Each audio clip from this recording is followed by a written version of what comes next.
بسم اللہ الرحمن الرحیم۔ ایک بدو کا واقعہ۔ محمد بن عبداللہ رحمۃ اللہ علیہ فرماتے ہیں کہ میں ایک مرتبہ مدینہ منورہ میں حاضر ہوا اور رسول صلی اللہ علیہ وآلہ وسلم کی قبر اطہر کی زیارت کے لیے حاضری دی، سلام پیش کیا، پھر قبر کے قریب ایک طرف ہو کر بیٹھ گیا۔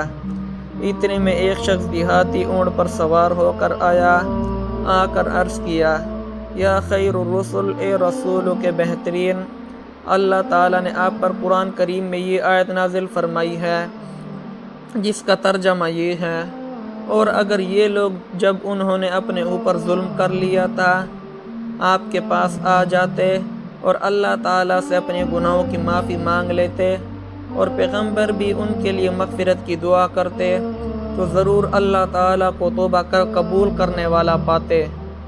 بدو نے کہا، اے اللہ کے رسول صلی اللہ علیہ وآلہ وسلم، میں آپ کی خدمت میں حاضر ہوا ہوں اور اللہ تعالیٰ سے اپنے گناہوں کی معافی بھی مانگتا ہوں، اور آپ صلی اللہ علیہ وآلہ وسلم سے سفارش اور شفاعت کا طلبگار ہوں۔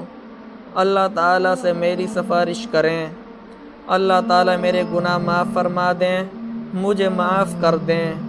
اس کے بعد وہ بدو رونے لگا اور یہ شعر پڑھے، میری جان قربان اس قبر پر جس میں آپ مقیم ہیں، اس میں عفت ہے، جود ہے، کرم ہے۔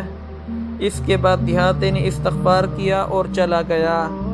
محمد بن عبید اللہ رحمۃ اللہ علیہ فرماتے ہیں، میری ذرا آنکھ لگ گئی تو خواب میں اسی دوران حضور صلی اللہ علیہ وآلہ وسلم کی مجھے زیارت نصیب ہوئی۔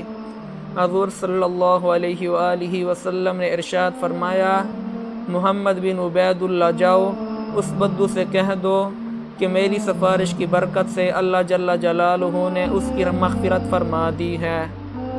اگر اس واقعے کو سننے کے بعد بھی حیات النبی والا عقیدہ سمجھ نہیں آتا تو پھر اللہ تعالیٰ ہدایت عطا فرمائے۔ اس واقعے سے یہ بھی معلوم ہوا کہ حضور صلی اللہ علیہ وآلہ وسلم کو حیات جسدی حاصل ہے، نہ کہ روحانی۔